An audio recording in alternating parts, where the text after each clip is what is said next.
All right, welcome everybody back to the Hot and Cold podcast. I'm your host, as always, David Miller, joined by my wonderful, beautiful co-host Andrew Watkins, who we can once again see. This is going to be a permanent thing now because he has a camera. But anyways, Andrew, how are you doing today? Doing pretty fantastic. It's great to be back after a pretty long hiatus. Yeah, we just Uh, didn't do an episode last week. A lot of scheduling conflicts. Couldn't figure out a time to sit down and do stuff, but we made up for it. I gave you all two little extra videos, talked about my mock draft, talked about the Bears offseason and whatnot. So before we jump into things today, Andrew, I have a question for you. Who is your favorite random NBA player of all time?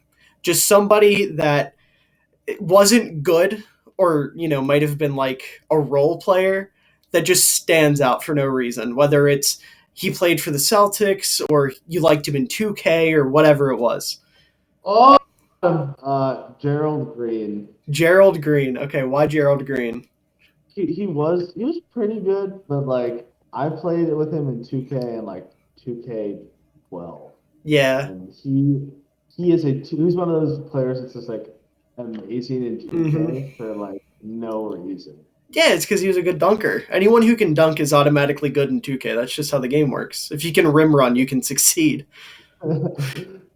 Um, I saw the reason I ask is because I saw a prompt the other day on Twitter, and it was like, "Who's your favorite random Bulls player?" And the first one that always comes to mind for me is Quincy Pondexter. Yeah, I okay. I think I've told you about this before, but like back in like 2K10, whatever the first 2K I played, they had the My Team, and it was like the crappy My Team that's nothing like the actual fleshed out version they have now. And I didn't know how to get players, so I just ran with the base players they gave you. And one of them was a bronze Quincy Pondexter, and I would drop like 60 a game against the CPU with Quincy Pondexter for no reason. And then I found out like a year or two later that he played for the Bulls, which was like mind blowing to me.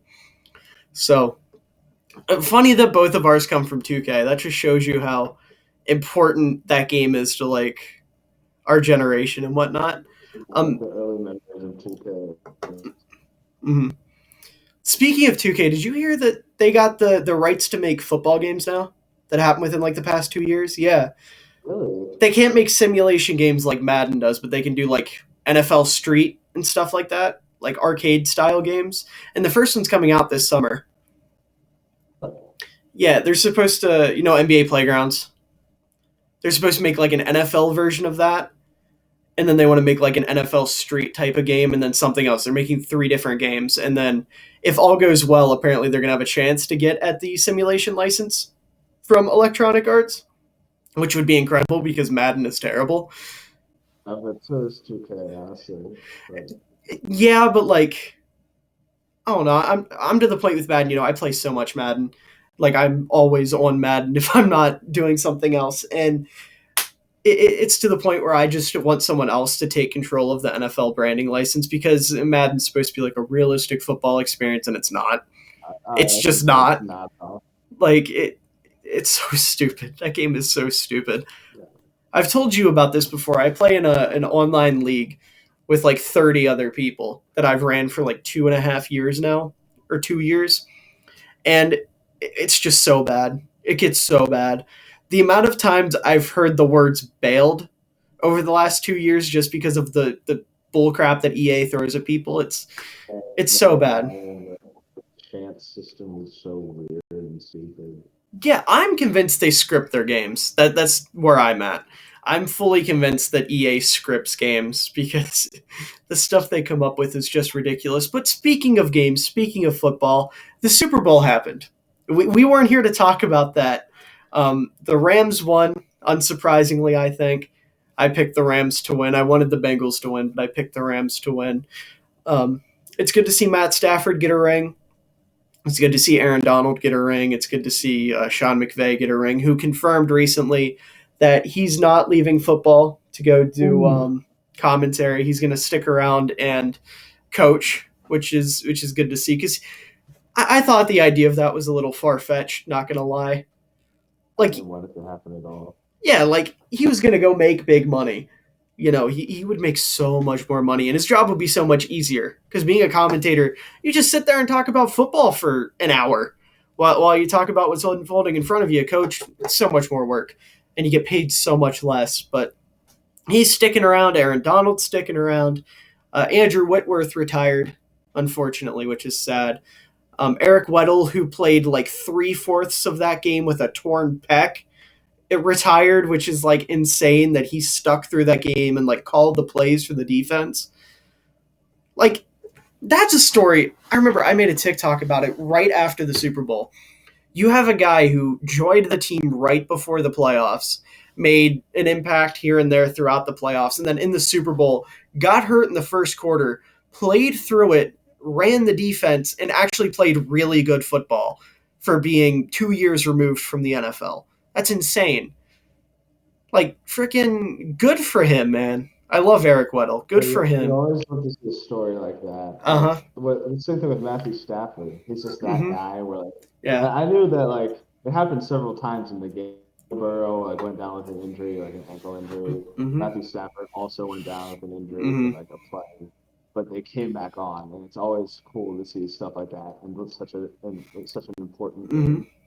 Just like people playing through the injuries because they want it so bad. Yeah, well, Matt Stafford's no stranger to playing through injury. That's like his thing. There's a clip that I always see, and I think it was he popped his shoulder out of place or something, and like jumped right back up, no huddle, pushed the ball down the field, got them in field goal range, and then walked off, or scored a touchdown and walked off or something. Like, Matthew Stafford is tough. That dude is real tough. He does not get near the credit he deserves for how tough he is.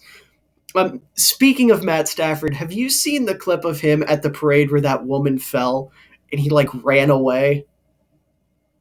I have not. Okay. What are you talking about? I don't remember exactly what she was. I feel really bad for not remembering. But she was someone with the media. And she was standing up on this stage where, the Rams were. And obviously Matthew Stafford was drunk out of his mind. Like, this is during the Super Bowl parade. It was like Brady last year. He was drunk.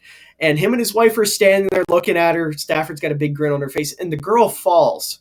And Stafford books it the other direction. And, at first glance, you're looking at that and you're like, oh, well, Stafford's an asshole. He just let that woman fall. And that poor woman ended up, like, breaking her spine, I think, because of how far she fell. Yeah. Jesus, so he ran away and left his wife to go, like, help her. I did see somewhere that apparently he ran to, like, go get medical professionals or something. It was like, you take care of her, I'm going to go this way. I don't know if that's, like, true or not. I feel like it would be. But if not, it was just a drunk guy getting scared and running away. And people were, like, actually trying to drag Stafford for it. And I just didn't understand. That is puzzling. Yeah. Like, the man was clearly just out of it. And you're going to get mad at him because he didn't, like, dive off the stage after the woman? People are so weird. People are so weird with what they'll get on people with. Speaking of which, this is a good transition because I want to talk more about basketball today. I saw an article scrolling through Twitter today about Tristan Thompson's child support. Like, I was just casually scrolling through Twitter and it was like, how much is Tristan Thompson paying in child support? And you go into the article and it's like $120,000 a month for 3 different kids. Yeah. Jesus. Which is insane. I don't know how he just got brought in with the Bulls. I don't know how much he's making. I don't know what his contract is, but like for him at this point, $120,000 has got to be like putting a dent in his wallet. Like, if he's an active starter, whatever. But $120,000 for like a role player who just got picked up mid-season. Yeah, he's on his last legs. Yeah. Getting robbed, basically. Mm-hmm. He's on his last legs, but he balled out in his first game with the Bulls. He had 11 points and 6 boards, I think, coming off the bench, which is twice what Tony Bradley would have given, which I hate saying because I love Tony Bradley. But Tony Bradley's so bad. He's so bad at basketball, dude. It's heartbreaking, but he's so bad. And Tristan Thompson came in and was better, and then tonight against the Grizzlies, the game just ended. I don't think he played that much, and the Bulls got absolutely bullied down low. I don't know if you saw that. Steven Adams had like 20 boards or something stupid. Like, Vooch just got absolutely manhandled, and that's why the Bulls ended up losing. But he was a guy that I was really glad they brought in because that's what they needed. They needed a presence down low because Vooch, God love him, he's not that at all. And we were starting DeMar at the 4 tonight, and he's not a guy that's going to play down low and get you boards. The Bulls just don't have a guy like that, and that's their biggest problem. And Tristan Thompson can be that, but it's not ideal. Like, you want somebody better doing that. And that's why I like Daniel Tice for the Bulls so much last year. That's exactly what he was for us. And not having that hurts a lot. And then we also didn't have Caruso, and we didn't have Levine. Or not Levine, Lonzo. Levine did play. Levine had like 30 points. But the Bulls, I mean, it's just the same story over and over again. They're so beat up, and it's so rough. Do you want to add anything to that? The fact that they're still in it with all the issues that they've been having is insane. Yeah. This shows the quality of play that they've had, even though they've had like in total, adding up every injury that's happened on your team, it's like 30 different injuries to crucial players. Mm-hmm. The thing, what you said about like the biggest issue, like Daniel Tice is that guy. Like he right now would be a perfect fit for the Bulls. Yeah. The thing I love about the Bulls, you said it perfectly, all the guys that have been able to step up. We have Javonte Green playing meaningful minutes, and he's making an immediate impact. Io is making an immediate impact as a second-rounder. In my eyes, a Rookie of the Year candidate. Maybe I'm a little bit biased, but he's played incredible. Caruso, when he's healthy, he was a guy that, like, in free agency, was like, oh, yeah, that's cool. You get a little defensive guard. He's been a big part of the team.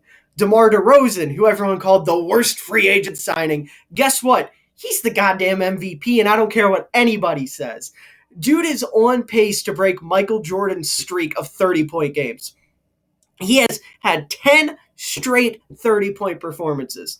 He broke that Wilt Chamberlain record, and it was like, what, seven straight games of 35 points on 50% shooting or whatever. He just broke another thing or joined another club where it was 35 points and something else, and he's like the 8th player to do it. I don't remember the exact number or the exact stat or whatever. DeMar is out here setting like precedents. The dude is showing everybody up. And my favorite part about it is he's doing it the old school way. DeMar's not a shooter. He's not a three-point shooter. This man's taking mid-range jumpers and dropping 35 on people's heads night in and night out. And they can't stop it. He said he took the analytics, threw them out, threw them to the opposite side of the goddamn country. And he is just tearing it up, and I love it so much. I'm such a sucker for old-school fundamental basketball. And to see that there's a guy who is literally like what present-day Michael Jordan would be, I think Mike would be a little bit better, but like the same type of play style. To see someone like that dominating, especially for my Bulls, is so fun. It's so good. I love it so much. Just say what you want about Embiid. Say what you want about Jokic. The fact that DeMar is bringing it back to 1992 is the reason why he's my MVP.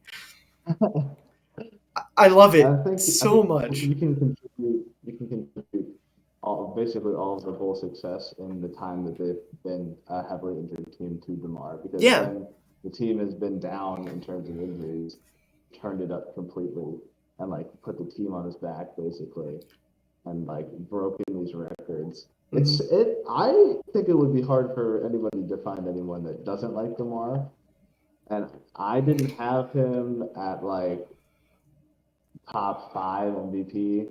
I had him there, and then I didn't have him there, and now he's like absolutely scaling the ladder for me. I think like Embiid is still ahead. I think Jokic is still ahead, but I think DeMar, if he literally does like 2 more weeks of what he's doing right now, is like at number 1 pretty easily for me. Yeah, I mean the Bulls were on a win streak too for the longest time, and even losing tonight to the Grizzlies, he still had 30 points. Didn't quite have 35, but he still had 30-some points, and Levine added another 28, like I said earlier. The team is still dominant. It's just the Grizzlies, first of all, super underrated team. Super underrated basketball team. They're absolutely phenomenal. Ja Morant is the truth. It's kind of sad because I'm already seeing a lot of Greg Oden, Kevin Durant comparisons with him and Zion. Yeah, I did already see that. And even as a North Carolina fan, I want Zion to succeed just because, like, it's just funny. Like, Zion's, as a bigger dude, Zion's not like some little muscular forward. Zion's fat, like point blank, period. But he's always been big, and he's always been dominant while being that big. And like being that big, being that dominant, eventually the way he plays, it's going to break down. Your legs are going to give out eventually. But like, I want to see him succeed for that reason. So to see that he is kind of becoming like Greg Oden, he's kind of, maybe it's already, it's too early to tell, but he's not playing. And I saw something that said it took him like a week after the Pelicans traded for CJ McCollum for him to talk to him, which I think is a little bit ridiculous. Very immature. Yeah. And what is even going on with him? Like, I know he's hurt, but there's got to be more, right? I think it's just the pressure. Like, he was the first overall pick. He was supposed to be this generational talent. People were comparing him to LeBron before he even played. And then he comes into the league. It was pretty good, but then gets injured, and I guess this is like taking him down a couple. Like, right. Of course, you're going to be. It's like a Ben Simmons type situation. Like, mentally, he's not in the right place to be playing very well, or to be playing at all, or to like even be reaching out to new teammates. But I think that's pretty inexcusable. Not even like saying what's up. Right. Yeah. I can't remember who called him out on it. I think it was JJ Redick. I saw call him out on it. Someone like that. But speaking of Ben Simmons, that's another guy that I wanted to talk about. I saw an article. It's been a couple weeks now. It was right after he got traded to Brooklyn. And it was this guy, he was just absolutely going in on Ben Simmons like, oh, he was such a faker. He's in Brooklyn now, and he's so happy, and he's so excited. And, he was claiming he was depressed with the 76ers, and now he's smiling. He must have been faking it. I'm not a mental health expert. I'm not going to claim to be. But you got to be stupid if you think that man is incapable of enjoying himself, even if he is depressed, even if he is having a hard time. First of all, a change of scenery is what he needed desperately. Playing for Philly, first of all, those fans are vicious, and they did not like him. And, they're professionals. They're supposed to be used to it or whatever, but they're still people. And the criticism I'm sure he sees online and people yelling at him in the stands and stuff like that, there's so much going on that I'm sure it was tough for his mental health. Some people just aren't quite as strong as others mentally, and that's perfectly valid. It's perfectly fine. I'm not saying anything negative about Ben Simmons with that. But some people just can't handle the criticism. Some people just can't handle it. And if he couldn't handle it, especially in a city like Philly, he absolutely needed a change of scenery. So him going to Brooklyn, and first of all, they're probably very accepting of him because he got James Harden out of there.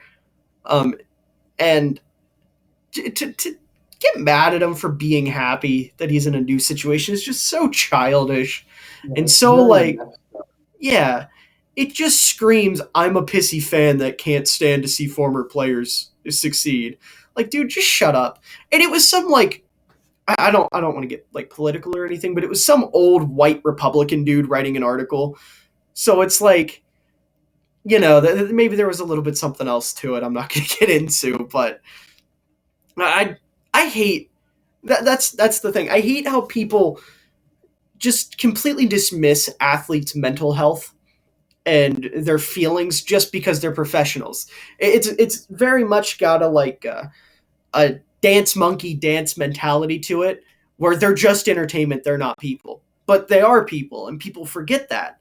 So when you're, I'm guilty of it too. I talk a lot of shit about athletes on the internet.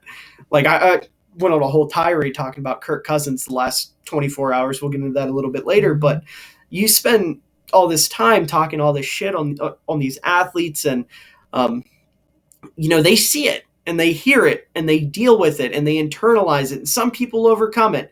You have a guy like Justin Fields, for example. Maybe it's a biased example, but he's someone who very much internalizes that kind of stuff and it motivates him. Whereas a guy like Ben Simmons, it hurts him, and he doesn't quite have that mentality or that attitude to internalize it, to use it as motivation. It just breaks him down. And like I said, I keep saying it, but getting out of Philly was so good for him. And I don't know, I just don't like how people are so quick to judge athletes and people they don't know just because they feel like they know them because of how they act in the media. And again, I'm guilty of that too. I do it all the time with Aaron Rodgers. But at least with that, I've seen stuff from people who have been around him, who have talked to him, and it's like they also think he's an asshole. So I feel like I'm kind of justified with it. But regardless, people forget athletes are people, is my main point here. And I'm glad Ben Simmons got out. I'm glad he's happy. I'm glad he's doing better. I don't know how he's played with the Nets. I haven't really followed him. He hasn't? Oh, no. That's unfortunate. I want to see Ben Simmons succeed just because I don't like 76ers fans. Yeah. On the topic of like athletes, mental health, and back to DeMar DeRozan, the reason I love DeMar so much is like however many years ago, like one of the first athletes to when there was like a huge awakening of like mental health and improving mental health, he came out and said that he had depression. Yep. And like even after that, he went to the Spurs where he was, and he was just getting criticized about how terrible he was, even though he wasn't even playing that bad. Team. And he's back on the Bulls, and he's happy again. I was going to say, we've talked about that, how much he loves the Bulls, how you can just see that connection with guys like him and Zach LaVine and, you know, all that, the way they're carrying each other on the court and hugging each other and all that. You love to see that. You really do. I didn't even think about DeMar when I was talking about mental health. That's a great point. He's another great example. That's exactly why you can't hold somebody that has that sort of issue back. You can't say, "Oh, you can't be happy." Right. You're depressed. You can't smile. Right. Yeah, and plus, people really underestimate just how well people can handle that kind of stuff. Like, even if Ben Simmons isn't super happy, he could be playing it up for the camera. That's always possible. Someone with depression smiling doesn't mean they're fine. You know, that's speaking from someone who is very close with a lot of people who do struggle with depression. The amount of times I've heard someone who clearly is not okay say I'm fine or appear fine is, you know, tremendous. And people, I just feel like as a society, we don't take mental health seriously enough. And I think our athletes and our celebrities are such a perfect example of that. Like, you know, just in my everyday life, right? I'll hear someone talk about, you know, we're still young. A lot of our friends still live with their parents. You know, you'll hear someone talk about, you know, my parents don't believe that I'm depressed. My parents don't believe in mental illness, or my parents are sick and they can't see it because they don't believe in mental illness, or something with a sibling. And then you go up to the other scale, like I said, these athletes and the reporters being like, oh, they're bullshitting, or it's just sad. It really is sad how much of a joke people make mental illness out to be. And whoa, okay. Oh, I'm getting all sorts of glitches on this end. It's so weird that when we're talking about something super serious, it's been the glitchiest episode so far. But yeah, it really is sad to see just how people never take mental health seriously, and how it's very prevalent with our athletes. I did not mean for that to turn into that. I just wanted to talk about that one guy talking about Ben Simmons. I wasn't trying to get deep. But yeah, it sucks. It really does suck. But I guess on to a lighter note, unless you had anything else you wanted to add. I'm good. I got it all. Okay. I talked about this with you before the show. I had a TikTok follower by the name of Pimper27, with a Bulls profile picture, asked me a couple questions. First of all, he asked me if I thought DeMar DeRozan was a legitimate MVP candidate. The answer is absolutely yes. I think we're both in agreement on that. We already talked about it. DeMar's that guy. He really is that guy. And he had two other questions that just kind of go hand in hand, so I'll just give them both now. Are the Bulls legit contenders now? And are they legit contenders going forward? Now, Andrew, as the resident basketball guy, the one who knows more about the sport than I do, what do you think? it's very complicated because especially this year in the East, Mm-hmm. there are like you have the Bulls first of all. Second of all, you have probably one of the best teams in the league, the Heat, Mm-hmm. with their new acquisition, Kyle Lowry. They're different this year. Their defense is amazing. Uh, you have the Bucks, an incredible team. Giannis, MVP candidate, of course. And you have like, teams near the back, like the Celtics, who have on their best day crushed teams by like 30 points in a span of like for like weeks straight. So I think the only issue that the to actually solve is the issue of staying healthy. Mm-hmm. It's being able to play. Because I think that the Bulls, with the team that they have, with the roster, the potential roster that they can play any night if there's no injuries, are one of, if not the best team, at least in the East, maybe in the league. And the thing is, maybe not even in the East, because then you go into the West and you can play teams like the Suns, who are basically unstoppable this season. Mm-hmm. And you have like the Clippers, of course, and whoever else, the Nuggets, with you if they want to go that far. But like, it's very dangerous. The league is just so hard to tell nowadays because there's just so many good teams. Every team has at least one good player, Mm-hmm. and they can shot any other team on any given night. So I think it all depends on how consistent and how they can field those players. Yeah, I think you hit the nail on the head, especially with the Eastern Conference. There's probably 5 or 6 teams I can see contending this year. And one of those teams, or one or more of those teams, aren't going to make it past the second round. Because even if they're not necessarily legitimate contenders, you still have teams like the Cavaliers who could absolutely beat someone in a 7-game series. Or you want to throw the Hawks in there maybe. There's a lot of teams in the East that can really make some noise. And while, like I said, they might not be contenders, there's still teams that can knock off teams that are contenders. So while I like to think the Bulls absolutely 100% can, there's a situation where the Bulls, they're out in the first round, legitimately. And like you said, it all depends on the health of these players. And as of right now, knock on wood, assuming no other injuries, everyone should be back for the playoffs. But Patrick Williams is supposed to be back. Caruso will be back. Lonzo will be back.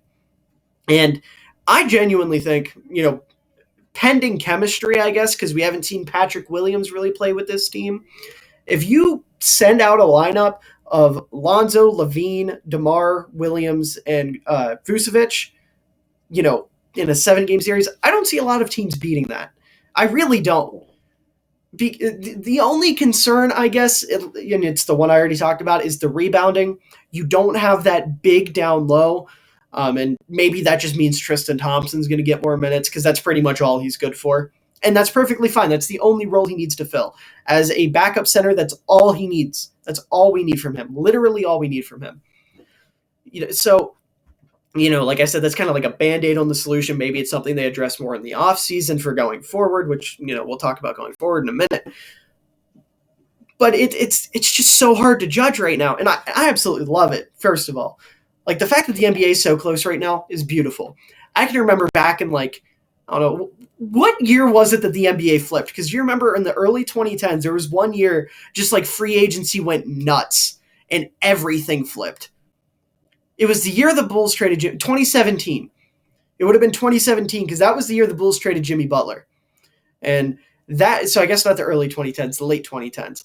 Everything flipped in 2017 because that was sort of towards the end of the Cavs dynasty. I think that was that after LeBron left or right before? No, that was right after 73-9, wasn't it? Because that would have been 2016. Yeah. So yeah, right around in that era. At the end, towards the end of the main Warriors dynasty, the Cavs were kind of starting to decline. Everything kind of flipped, and the NBA became a lot more balanced. And maybe I'm remembering this wrong. I'm a football guy. I'm a football guy. I'm going to put that out there. But it is cool to see all these teams contending, especially a team like the Suns that came out of nowhere. I don't like Chris Paul, but I do like that the Suns are succeeding because I like Cam Johnson. I like Devin Booker. it's a fun team to watch. And I do I respect Chris Paul in his game, considering he is like an old school type point guard. I already talked about I love old school type players. I think he's a bit of a crybaby. I think he's a bit of a wuss. But like I respect that he's an. It's like Grayson Allen from that taste. What is it? He's too much like Grayson Allen for my taste. Like in the finals last year, he almost killed Giannis. Yeah, you're right. You're right. I forgot about that. Yeah. He is like Grayson Allen. You know, there was someone else who almost killed someone on the Suns, but no one ever talks about it. It was Cam Johnson when he absolutely buried PJ Tucker. Oh my God, that clip. That clip, man. I was not watching that game when it happened. I pulled up Twitter. First thing I saw was just Cam Johnson over top of PJ Tucker. Oh, I had that. I'm not even a Suns fan. You know, I'm a Bulls fan. I had that picture as my lock screen for like a week because I love Cam Johnson, dude. I absolutely love Cam Johnson. But yeah, point being here, the NBA is wide open right now. You know, even teams like I think the Warriors have a legitimate shot, which I love too. I forgot to mention like the Nets, the 76ers, yeah, the Grizzlies, the Warriors. Yeah. It's like half of the league right now is competing, and it's beautiful. It's kind of like the 90s again. You know, it's a different game, but it's kind of like the 90s again, where every team just has like one or two superstars, and that's it. One team that isn't contending, though, that actually we'll get to them in a minute. I want to answer the question, are the Bulls contenders? Possibly. Possibly if everything goes their way. Can they be contenders going forward was the other question. I think they can be. I mean, the team isn't too old. Vucevic isn't. He's not getting any younger. DeMar's not getting any younger, but it looks like DeMar's aging like a beautiful fine wine right now, where he's just going to continue to get better. Lonzo's still young and under contract. Zach's still young. You got to extend him, but the Bulls are going to do that. It's going to happen. Patrick Williams is young. Caruso's still young. Kobe White's still young. Ayo's still young. There's so many young pieces on this team. And the fact that they actually have young pieces that are, you know, still technically trade assets. Like, I love Kobe, but if we get an offer for, I don't even know who, but I would trade Kobe if it meant we got a better guard. Or I would trade Patrick Williams if we could get a better forward. Like a, what's his name from the Pistons, Jeremy Grant. We talked about him in the first episode of this podcast. I would trade Patrick Williams for him in a heartbeat. Or, you know, Kobe White, even if I could get like a good center for him, I would do that.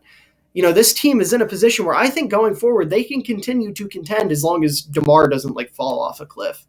What do you think, Andrew? Main thing that will stop the Bulls now and in the future is not having a good defensive big man. Because in the Eastern Conference specifically, you have Embiid, Giannis, Bam, all of these amazing teams that have really good centers. And I think that will be the reason that they're not contenders this year, and if they don't change it in the offseason, that will be the reason that they're not next year. Yeah. And I think that you have a lot of young assets, but there's a clock running down.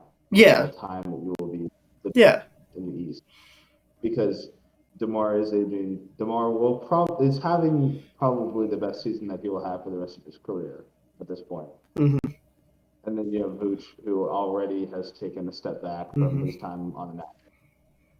So I think it all depends on how you handle the situation of DeMar getting older, how you handle pieces to surround them as they age. I don't know if it'd be smarter to trade your younger pieces for the older players to win now, or to trade the older players to build up your young roster to win later. But I think there's a lot of options, and I think that there's a 25% chance that they mess it. So I think that they will be. Yeah. When I say the Bulls have a chance to continue contending, I'm talking like within the next 3 to 4 years. I'm obviously not saying like 7 years down the road they're still going to have this great core. Within the next probably 3 years, I think that's kind of the Bulls championship window right now, which is a good championship window. You know, for all intents and purposes, this team was picking 7th overall 3 years in a row a year ago. And then Arturas Karnisovas, our Lord and Savior, came in and completely flipped the team. I mean, literally, after I think it was this offseason, the only pieces remaining before he got there, the only guys that were there before he got there were Zach and Kobe. Everyone else was gone. Everyone else was replaced. And, like, you know, that kind of sucks a little bit. Obviously, as, like, a Bulls fan, I miss my guys or whatever, but, like, we're contending now, so screw them, I guess. However, I do think we're forgetting one major thing that the Bulls have that is holding them back, and that is the existence of Matt Thomas. Until the Bulls get rid of Matt Thomas, I'm concerned. Because that man is... I was talking to a buddy of mine who's a Raptors fan, and he gave me a lot of crap because I was talking crap about Matt Thomas. Because remember that one night I was complaining about the Bulls, he had like 7 missed threes or something stupid. He took like 13 shots. It was like 3 of 13 or something. But yeah, if they get rid of Matt Thomas and figure out a defensive big, like you said, that's kind of what I was getting towards when I said you got to figure out a center in the offseason. Absolutely. The Bulls can continue to contend within the next like 3 years. But a team that can't contend, I don't think this year or at all going forward, is the Lakers. Let's talk about the Lakers. Let's talk Los Angeles basketball. Andrew, how do you feel about the Lakers currently? Terrible spot. Not only one of the worst spots right now, one of the worst spots going forward for sure. Because you are paying like Russ so much money. You're paying LeBron so much money. You're paying Anthony Davis so much money. You have basically 0 young players except for Malik Monk and Taylor Horton-Tucker. Malik Monk is pretty good. Taylor Horton-Tucker is terrible and has lost all sorts of trade value. Well, if you ask any Lakers fan ever, he's worth like 7 first-round picks, Giannis and Jokic combined. I've never seen... That's what they were asking for as well. There was a trade for Kyle Lowry, I think, and just the fact that they have Taylor Horton-Tucker right now instead of Kyle Lowry is hilarious because the Heat are so much better with Kyle Lowry. If they made that trade, they're in a much better spot because, one, they don't have Russ, who is a net negative, even though he's averaging like 14, 8.3 or something like that. But then you have Kyle Lowry. That's just a big mistake. They've made so many mistakes this offseason because they were trying to win another championship with LeBron, and they made all of these moves because they had so much cap space because everyone's contracts ran out.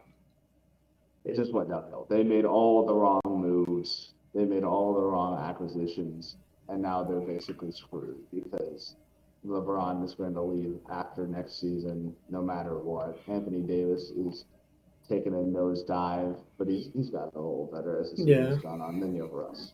You have poor Russ. Yeah. First of all, I feel so bad for Russell Westbrook.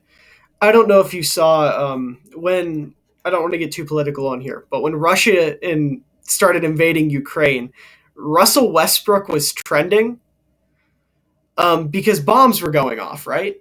And people were like, oh, no, it's fine. It's just Russ trying to shoot threes. Oh, no, it's fine. It's just Russ. It's just Russ. Like, people were making fun of Russell Wilson as, like, World War III was potentially starting. That's the position that poor man is in. And again, back to talking about athletes, I'm not sure. I don't know anything about Russ off the court. I don't know if he's a guy that struggles with his mental health or not. But that can't be good for him. Like, can you imagine looking at, like, oh, I'm going to look at Twitter today. Why am I trending? Oh, okay. Like, can you imagine how bad that sucks? I would not blame you if that was his state of mind. Yeah. Like, and I like Russ, too. I like watching Russ play, and it sucks to see that, like you said, he has become a literal net negative on the Lakers. It's just rough, and then you have Anthony Davis, who can't stay healthy, and when he is healthy, he hasn't been all there, and then LeBron is still putting up, like, you know, whatever numbers, but it's getting to the point where it's empty stats. Literally, it's doing nothing. Like, sure, LeBron's putting up 30 a night. What's it matter? What games are they winning? I don't want to start a whole fight here, but, like, you never saw Jordan putting up 30 points in games that didn't matter. You never saw Jordan having games that didn't matter. That was never a thing. Jordan never had a season like this, ever.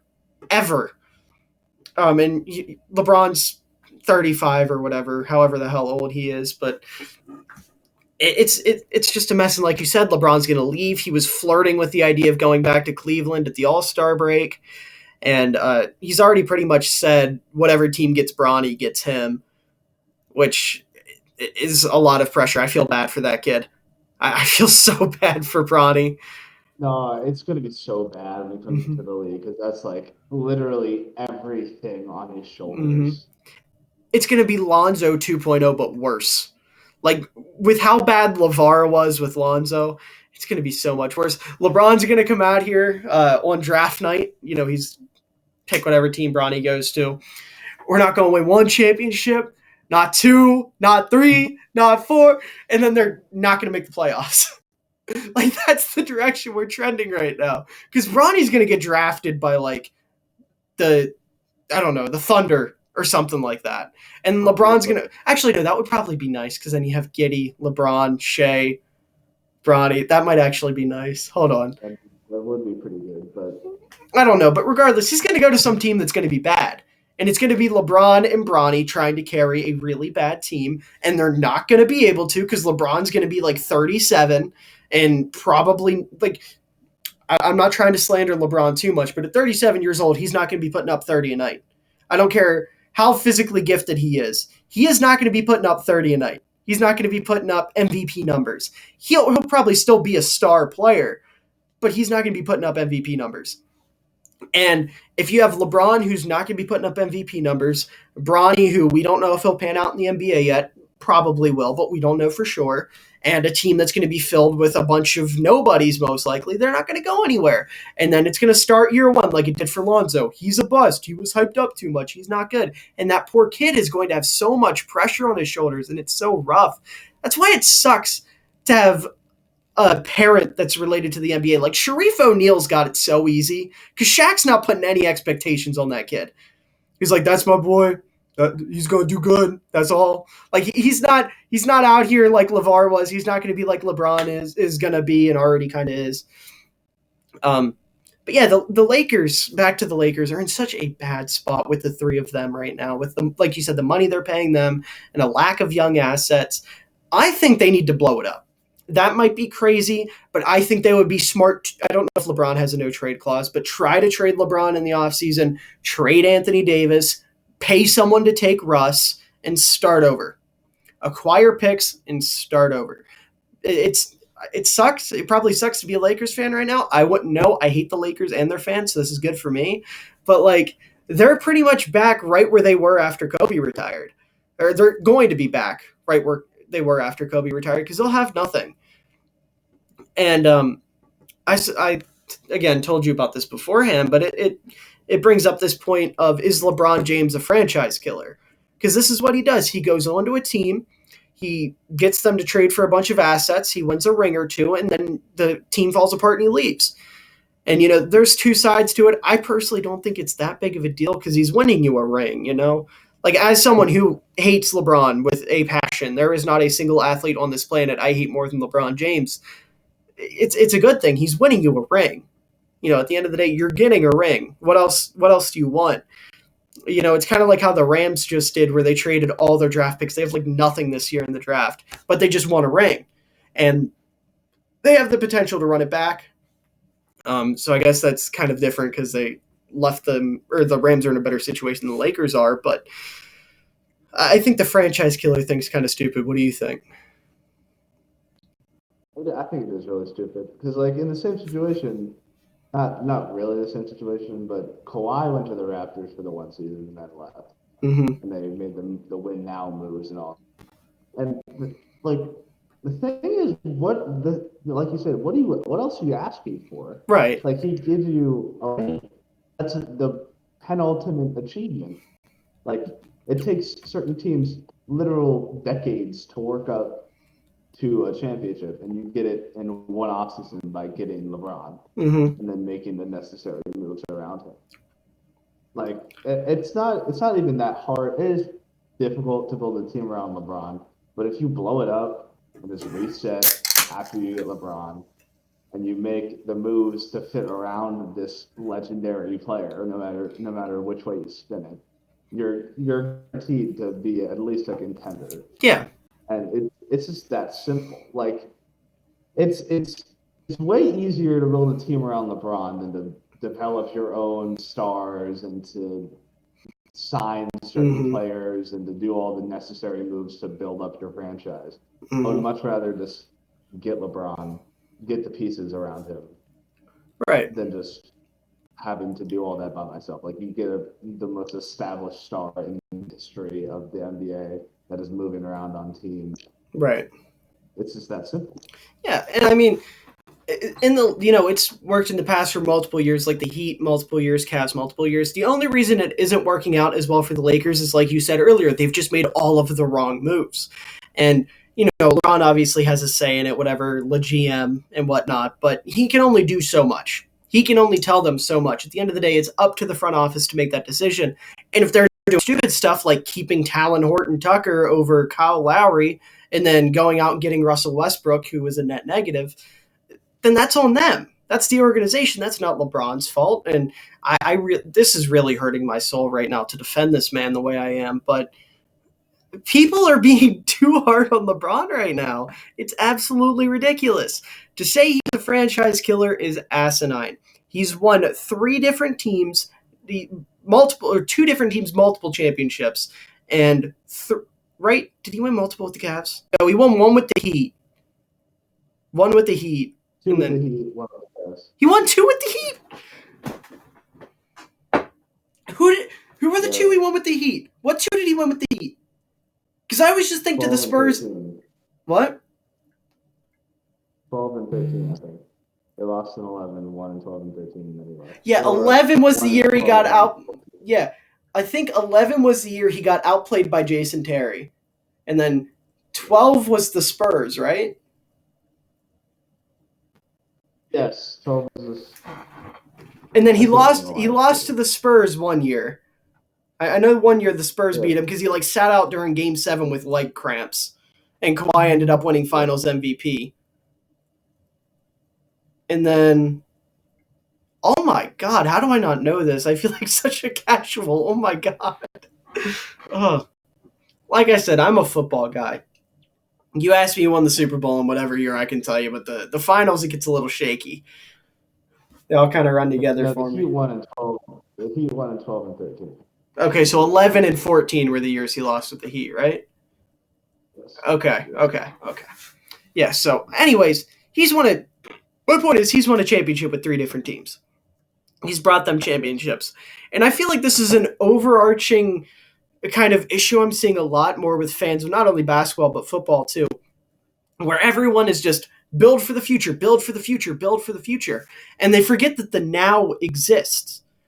Like building for the future is good if you're a team like the 70s, or not the 76ers, God, the Thunder, or the Pistons, or the Bears, or the Jaguars.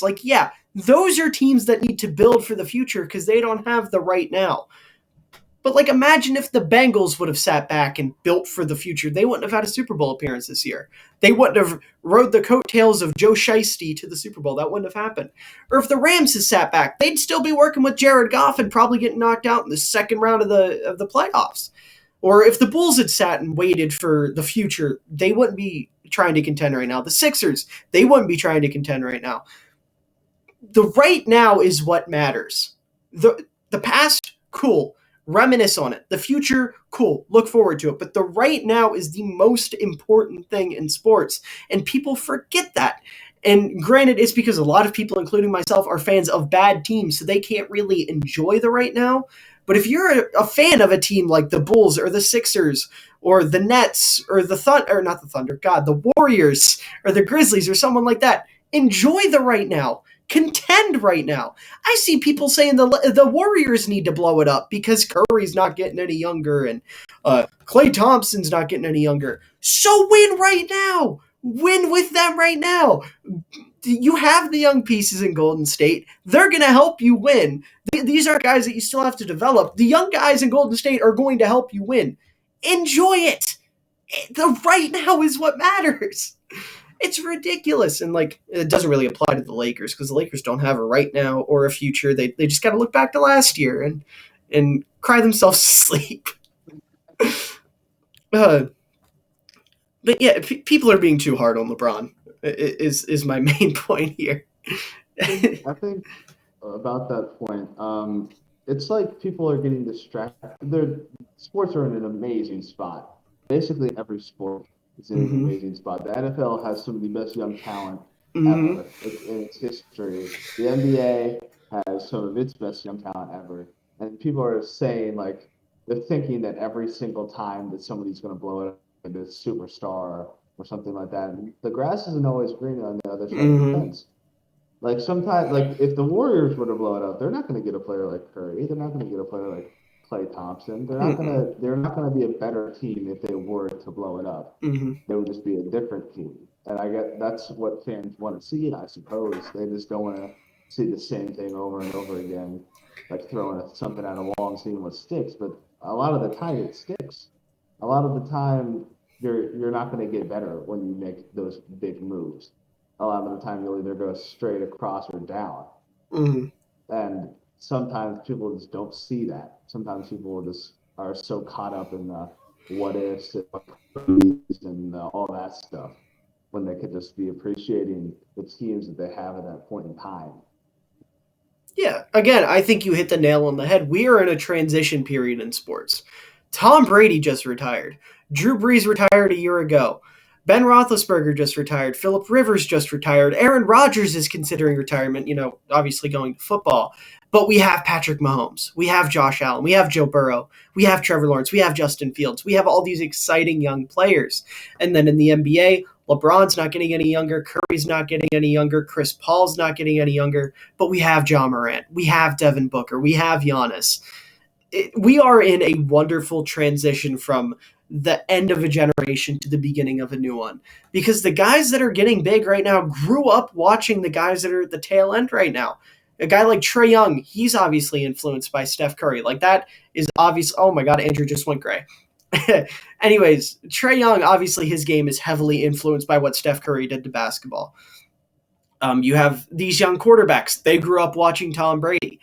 It's we are living in such a cool period for sports. And I can't speak on other sports because I don't watch other sports. I don't know a thing about baseball. I don't know a thing about hockey. I don't know what they're doing over there. But in the NFL and NBA, we are in such a fun transition period. And it is sad. Like, I'm not going to lie, I still haven't fully grasped the fact that Tom Brady's not going to play football anymore. And when LeBron retires, as much as I hate him, it's going to be weird. Not hearing the name LeBron James every 5 minutes on SportsCenter is going to be weird. It's people just don't appreciate greatness when it's right in front of them. They're too busy worried about potential and what's coming. And like I'm guilty of it too. I'm the only thing I care about right now is what Justin Fields can be. I'm not worried about what a guy like Aaron Rodgers is. And granted, I'm a Bears fan. It's because of my bias, but it's the same principle. So yeah, I think you absolutely hit the nail in the nail in the coffin. God, the nail on the top of the head there. Listen, I am all over the place right now. That's the beauty of this podcast. It's natural. There's nothing artificial about it. There's nothing fake about it. We're not reading any scripts. We're using a crappy laptop, which is going to change here soon. I am getting a real laptop that isn't a Chromebook. Yeah, I know. Very exciting. So when that happens, that's also an announcement, just real quick about the podcast. I actually meant to tell you this and I haven't yet. Since I'm getting a real laptop, we're going to be able to put the podcast on other platforms. So it's no longer just going to be on YouTube. We're going to go on Spotify, Apple Music, Apple Podcasts. I know, it's crazy. I got to figure out how to do it. I know there's ways to do it that you have to pay for, and I know there's a way to do it that's free. So I have to look into both. I've been talking to a buddy of mine from TikTok. His name's The Geek Slays. I don't know if you've seen me talk like with him in my comments or anything like that. I've been on his podcast a few times, and I was asking him how he does it. He said he pays for it, but he's got a buddy who does it for free with a program called Anchor, so I got to look into that. But yeah, we're going to be moving on from just being on YouTube. It'll obviously still go up on YouTube, but I know this is a little bit inconvenient.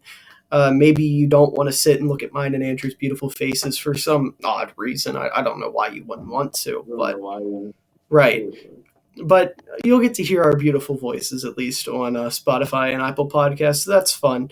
But beyond that, there's another thing I wanted to talk about, moving more into football, and that is the newfound Mitchell Trubisky hype that just came out of nowhere. I guess because free agency's coming up and a lot of teams are needing quarterbacks, Mitchell Trubisky's name is popping up more and more. CBS Sports keeps posting all these graphics. It's like of active quarterbacks, win percentage, and Mitch has a high win percentage.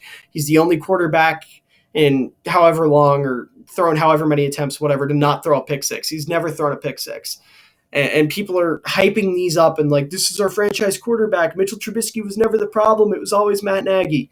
And I'm going to tell you right now, as a self-proclaimed Mitchell Trubisky stan, as someone who defended this man with my life for 4 years, Mitch was part of the problem. He was a big part of the problem. He wasn't the only problem, but he was part of it.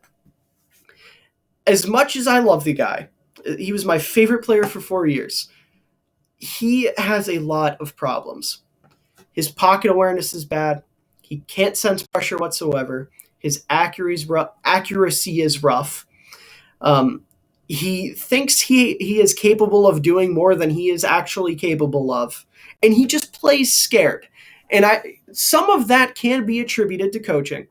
The pocket awareness you can work on, the knowing your limits you can work on, but like you can't teach accuracy. You can't teach being a headstrong player, and he just doesn't have that mentality overall. He just doesn't have it. He just doesn't have that it factor. He's a good leader. He's a charismatic guy. He's athletic. He has a strong arm, but that's about it. He has some of the more raw aspects of being a good quarterback, some of the more raw quarterback aspects, but the stuff that you should have 5 years into the league is not there. And Mitch is going to make a decent bridge quarterback for a team like Washington or New York that wants to draft a quarterback here in the near future, assuming New York isn't sticking with Daniel Jones. He can make a decent bridge quarterback. He can make a decent play him for a couple weeks and then set him for a rookie type quarterback. He's not a starter. He's not a franchise guy. He's just not that at all. Mitch is, and another thing he could do, I guess, is you could bring him in to compete for a job to hype up another quarterback again with New York. I've been saying this for a couple weeks now. I think they should do that for Daniel Jones just to boost his confidence. Stage a little fake QB battle in minicamp and then just give it to Daniel Jones. Because that works. That genuinely works. They tried to do that with Mitch in Chicago with Nick Foles. And then they're like, well, wait a minute. Foles is actually better. So they gave it to Mitch. They let Mitch start, but they put him on a short leash. And I'm not saying he wasn't done wrong by Chicago's management and their coaching staff. He was. And I'm not saying he didn't deserve better because he did. But Mitch is not a good quarterback. I don't care what anyone says. I saw a compilation today that was Mitch Trubisky playing like an MVP. No, it wasn't. It was Mitch Trubisky throwing to the most wide open receivers I've ever seen and throwing pop passes. And the passes he were completing, I could have completed, and I've never played quarterback in my entire life. That's how easy these throws were. And people looked at that, and they're like, but he got yards. He scored the touchdown. If you think Mitchell Trubisky is good, you're not watching the games. You are focused on stat sheets, and you are focused on narratives, and that is not how you enjoy the sport of football. Andrew, do you have anything to add to that? I mean, from my layman's perspective, as a New York fan, I would love for Mitchell Trubisky to be my transition quarterback. I'm sick and tired of Danny Dimes, honestly, and I am down for a new face. I think that Mitch is that guy. And who knows, maybe playing for, the Bears are a very storied franchise. They're very faithful fans. But especially recently, Giants fans don't give a crap. Right. Giants fans know they're bad. So he goes to this terrible situation. Maybe the lack of pressure on him makes him perform better, hypothetically. And he's not as bad as Daniel Jones. And I'm happy as a fan, for that 1 or 2 seasons that we would happen. And then that's what I would see from my team personally possibly getting him. all that I would want, you know? Yeah, I mean, pretty much I think that's what Mitch is going to be. It's a team that is either in full desperation mode or just wants a change of pace, like you said. And I just want to put it out there, I want Mitch to succeed. I want Mitch to make me look like an absolute idiot. I want this clip of the podcast to somehow get on Old Takes Exposed, even though we're not big enough for that. I want it to go on there. I want Mitch to see it. I want him to laugh at me and call me a little dumbass. That's what I want. But it's not going to happen. I really don't think it's going to happen. If Mitch comes out and he's like Ryan Tannehill, who had a complete resurgence on a new team after everyone had already written him off, please let it happen. Just not on the Steelers. He can go anywhere else, just not Pittsburgh. I actually saw a report that said it looks like Pittsburgh's looking to trade for Jimmy Garoppolo. Fingers crossed, because Jimmy Garoppolo is not that good at football. I was going to say, why would you look to trade for Jimmy Garoppolo? What? I don't know. But regardless, I want Mitch to succeed. I just don't think it's going to happen. There's just so much wrong with him. He's such a likable guy, though. I mean, literally, he's such a nice, just seems like such a nice dude. And I've kept up with him since he left Chicago. He got married recently. His wife is absolutely gorgeous. I mean, Mitch might not be winning on the field, but off the field, he's doing great. He just seems like such a lovable dude. Like, I don't understand how anyone can look at Mitch Trubisky and root against him. But the sad thing is, he's just, when he is on the field, he looks like a scared, lost little puppy. And it's all up here. That's what it is. It's all up here. Like, Mitch probably could be a decent quarterback if someone can fix up here. And maybe a lot of that is the coaching. Maybe, because I know there were reports of Nagy straight up telling Mitch that he wasn't the quarterback. And you're not my quarterback. I didn't want you, like stuff like that. Which, first of all, that's terrible coaching. You don't do that. Even if you don't like the quarterback, you do that, you're going to mess up his head. And that helps nobody. I can get being upset with your quarterback. Plenty of coaches are upset with their quarterbacks. But you don't tell them you're not my quarterback. You don't tell them you're the problem. You might be like, hey, bud, step it up. You know, you might be like, maybe, I know Dan Campbell did this in a press conference where he was like, Jared Goff maybe isn't the guy. And then the next week, Jared Goff came out and played really well. Like, you can do stuff like that, right? If it's to motivate your player, by all means. But if you're just being an asshole in front of the whole team, you're like, you're not my quarterback. You're not the guy. Get out of here. You go be the quarterback's coach in Kansas City, which is what Nagy is now. I saw someone say that Nagy's new job is basically being Andy Reid's professional cheeseburger fetcher, which is hilarious. Yeah, maybe I am wrong. Maybe it is, like I said, it's all up here. Maybe Brian Daboll specifically, who he worked with for the last year in Buffalo, that's why I keep saying New York, because there's that connection there. Brian Daboll worked with Mitch for a year, and that was kind of what I thought was going to happen as soon as Mitch went to Buffalo. I was like, okay, Brian Daboll's going to get a coaching job next year, and if that team needs a quarterback, he's bringing Mitch with him. And I preached that the whole offseason. I went to New York, and I was kind of like, well, maybe he's not going to do that now. And I was like, well, it's Daniel Jones. You know, there's like 5 different ways it could go. Maybe he does. And I'm hoping that's what happens. I would love to see Mitch have a complete resurgence in New York and be the best quarterback they've had since Eli Manning. That would be beautiful. I would love it. I will get a Mitch Giants jersey if I'm wrong. But I don't think I am. And it breaks my heart. It really does. But then again, I don't really have to worry about that because I have Justin Fields now. So it's just, I don't know. I get way too attached to football players who I will never meet. It's a problem I have. I do. Yeah, I mean, hell, maybe one day if this all works out, I'll get to meet Mitchell Trubisky. That would be wonderful. That would be the dream. Speaking of which, I was talking to a buddy of mine, Josh, you know him, right? Josh Taylor. I was talking to him, and his uncle apparently used to work at Oklahoma, like the college. And he said any player that's played there between, I think he said 2007 and 2020, he has had contact with. He's spoken to. Like, he texted Joe Mixon right after the Super Bowl. Yeah, it was insane. He said he has Mixon's number, Baker Mayfield's number. He has all sorts of former Oklahoma player numbers. And I remember I saw that and I was like, oh, okay. And I looked it up and there were no like notable Bears players that went to Oklahoma in that stretch because I was like, maybe we can get a podcast guest, but not quite. So oh, man. I was kind of excited because I kind of thought for a second the Bears drafted Tevin Jenkins recently, and I thought he went to Oklahoma, but it was Oklahoma State, it was a little bit of a letdown.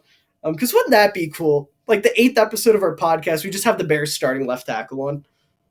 just out of nowhere. Just some podcast that has like 30 subscribers on YouTube just getting off its feet. Bears starting left tackle, Tevin Jenkins, ladies and gentlemen.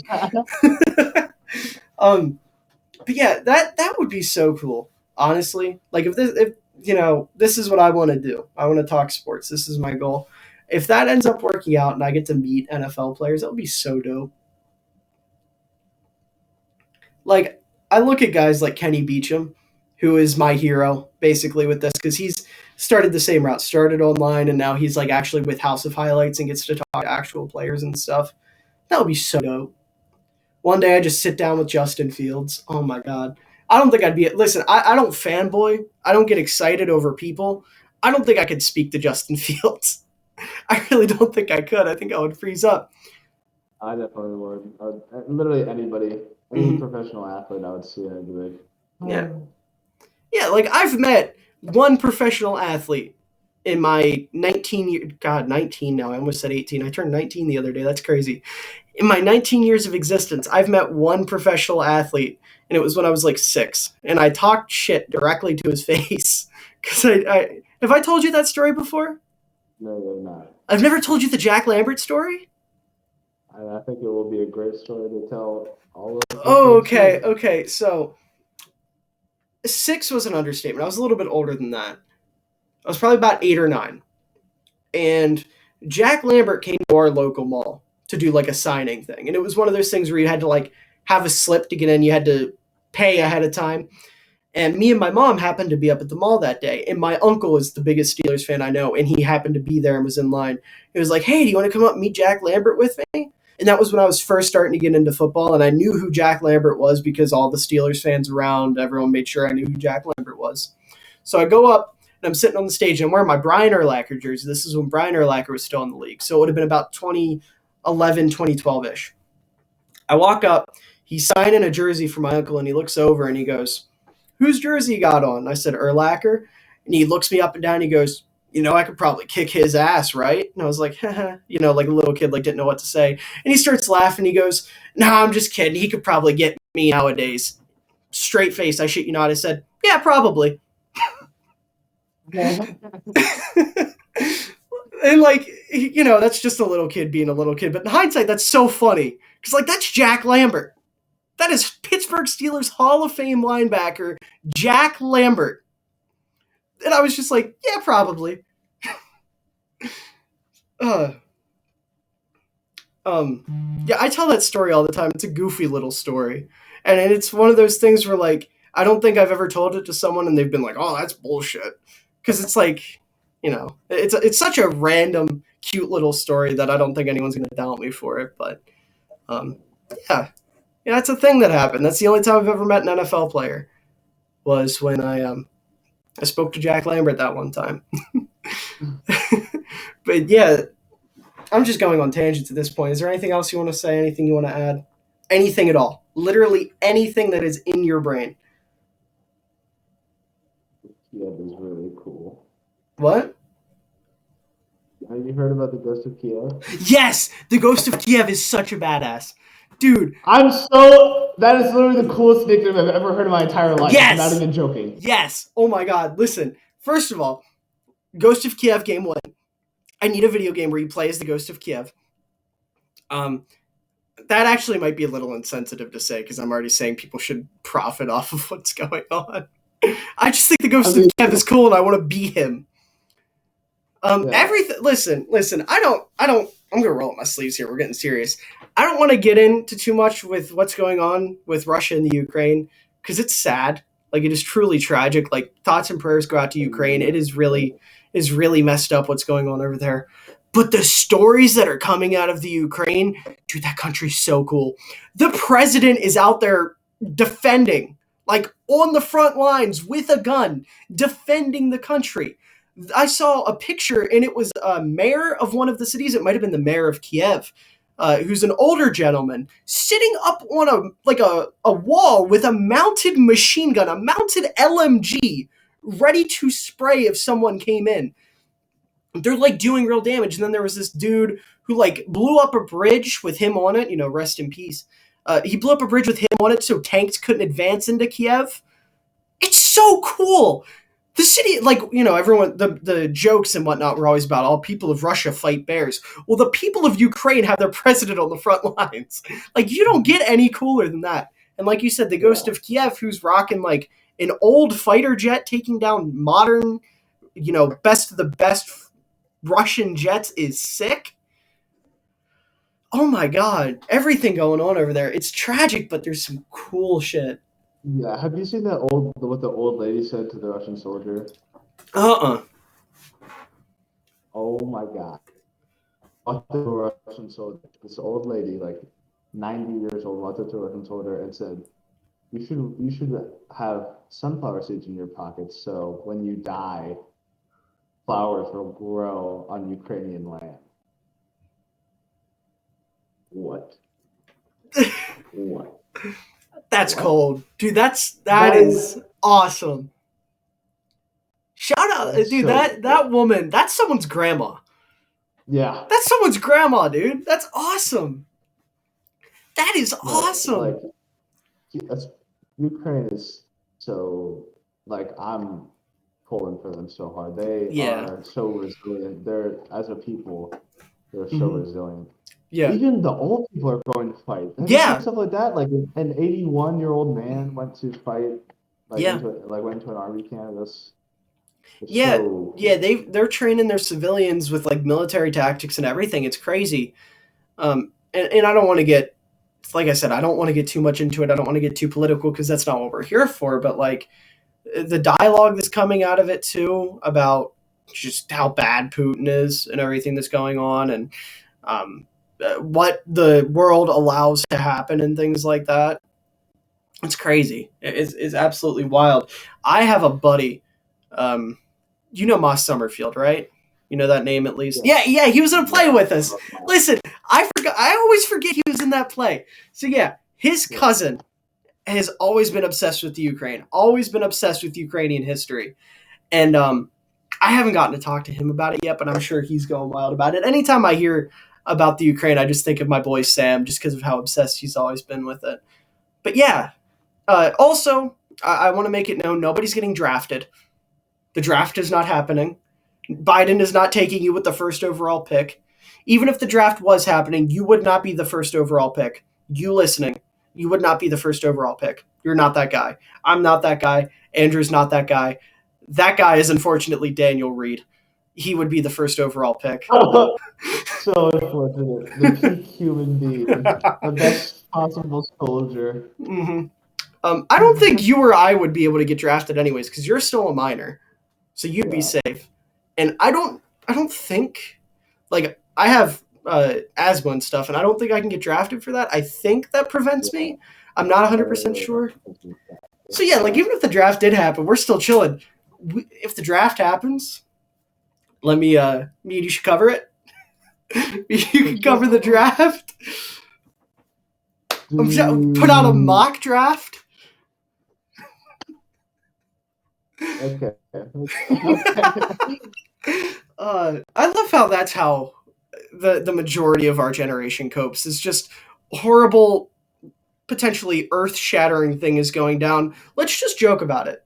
Let's just make the dumbest jokes possible. Like, I made a TikTok the day it happened saying that if Putin gets the NFL season canceled, then I'm just going to have to step in, right? And first of all, the comments, so many people are just like, bring me with you. Like, I had a small army forming. And then every once in a while you had a guy that didn't get the joke, like, bro, people are dying. Like, yeah, I understand that. It's horrible. It's tragic. No, you don't need to bring that up. That's not the point. And like, maybe that's a little tone deaf. that's just kind of how our generation was raised. It's like if something bad is happening, you Yeah, make jokes about it. first, it's the first war since social media has been invented. First of Mm-hmm. all, second of all, I have a genuine fear of like what is going to happen, Mm-hmm. like what like around the world, but like I'm afraid that there's going to be a bomb or something like a nuclear war. But Mm-hmm. the thing is, I'm so comfortable with joking about it because I'd rather burst society outwards than keep it inside. Right. Like that, don't get us wrong. The reason we're like laughing about it is because it's like nervous laughter. Mm-hmm. Like deep in my heart, I know that there is actual danger and there's fear. There's Mm-hmm. fear in my heart, which is why I'm laughing. It's better for a lot of people to laugh about something than to just keep something inwards, you Right. know? Yeah. Exactly. That's why anybody laughs about anything. Laughter, most of the time, anyways, what I've seen comes out of fear and anxiety. That's why people joke about things that they shouldn't joke about. You know, and like as long as you can distinguish, right? Like as long as you're not genuine in what you're saying, as long as like if you crack a joke about the draft or something, as long as you don't mean it, as long as there is a clear joking tone or you're clearly trying to make a joke out of it, then that's whatever. It like you said, it's just how people cope with it. Again, you are on fire today, just absolutely hitting the nail on the head over and over again. It's just how people cope with it. Exactly. Um, and the fact that it is the first war since social media has really been a thing. Oh my god. The only thing is though, I feel like it's kind of stale already because we already did this. We already did the whole World War III meme trend thing. Yeah. And that's just society now. It's like every 5 minutes something else happens. Um, but at least we have sports. Sports are our escape. Like that was the thing. All of the comments are like, the world's going to shit and this kid cares about sports. Like, yeah, what am I gonna do about it? I'm the sport guy. I talk about sports. That's my thing. I'm not going over on the front lines. I can't do anything. So I'm gonna sit here and worry about what I have to do. Like I said, thoughts and prayers to the people of Ukraine. It seems like they at least somewhat have it under control. I hope it doesn't escalate any further. I'm terrified that it will. I know China's trying to sneakily do some stuff as well. That's terrifying. But thankfully, we live in the good old US of A. And say what you want about whoever's running it at whatever time. This country knows how to keep people safe. This country knows how to avoid warfare on its soil. The last 2 times someone's attacked us on American soil, they have paid the price. One of the last 2 times we almost completely wiped that country off the map, which obviously, say what you want about that, it was not a good thing to do. But like my point is, people know the consequences of messing with the USA. And I'm almost positive all 30 of our listeners are American. I would be very surprised if they weren't. So we don't have anything to worry about here. However, if you can put money towards helping those in the Ukraine or anywhere else if this escalates further, please do. Please do your part.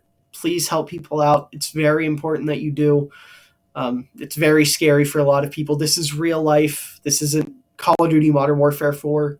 This is real everyday lives that people are working with. It's terrible. Um, but in the meantime, while everything's falling apart, we're going to continue to talk about sports because that's what we do. Um, so yeah, I think that about wraps it up. I wish we could have ended on a lighter note. You know what? We will. Um, I did my mock draft on Tuesday, and I remember, I went through it, and then last night, Friday night, I sat down and I watched Mel Kiper and Todd McShay, the two smartest draft dudes there are, and they were talking about Todd McShay's mock draft. And my first 5 picks lined up perfectly with Todd McShay's. And I was so proud of that. And then going forward, a couple of my other picks lined up with him, and my evaluations of a lot of the prospects lined up with him. And this is the first year I've really put effort towards the NFL draft and looking at guys beyond the Bears' needs. So I'm proud of myself. I'm doing good. I'm doing this thing and I'm doing it good. Andrew, is there anything else you want to add? Um, I'm just happy that sports are still going strong. You know, like I'm always gonna have that outlook Mm-hmm. of watching the NBA and all that stuff. It brings me genuine joy, and it brings me joy to talk about it. It is hard for me because I am such a busy person, which is why there's a lot of issues scheduling stuff. But I am a busy person, and it's hard for me to keep up with my TikToks and stuff like that. It's hard for me to do all the research. But in the end, it's all worth it because we have the people that do listen to us and do care about Mm-hmm. what we have to say, and it just makes me feel all warm and fuzzy inside. Yeah. I do really appreciate it. Yeah. Like, I want to apologize. I said all 30 of our followers like that was a bad thing. That's wonderful. That's amazing. That's 30 people who looked at my dumb ass and Andrew's beautiful face and were like, hey, I like them. They're doing a thing and I like it. I feel like I say that every episode, doing a thing. That's my thing. Doing a thing is my thing. Yeah, that's amazing. 30 people here. Oh my God, the lag is getting a hold of us. They want us to stop. We're wrapping it up. I get it. The internet, Keep going, yeah, keep yeah. going. Anyways, there's 30 people on here and growing. It's wonderful. It's amazing. Big heart and whatnot to all of you. To the people on TikTok, same thing. I'm approaching 5,000 followers, a little bit of a flex. My TikTok's doing great right now. Andrew's doing great. I was gonna say you've been blowing up. Yeah. Um, See, unlike Andrew, I don't have a life. So if I'm not in class, and I'm only in class 3 days a week right now, if I'm not in class, then I'm at home watching film, watching documentaries, watching people that are smarter than I am talk sports, broadening my horizons, learning things, studying things, making TikToks. This is becoming like full send for me. I think I said last time I finally switched my major to mass communication, so I'm going full in on the whole sports thing. So it truly is wonderful to have a platform. It really is. That was perfectly put, Andrew. You did great today. I'm proud of you. I love you. Well, Say it for back. sure. Say it back. I love you Yeah. too. That's the episode. That's the episode, boys.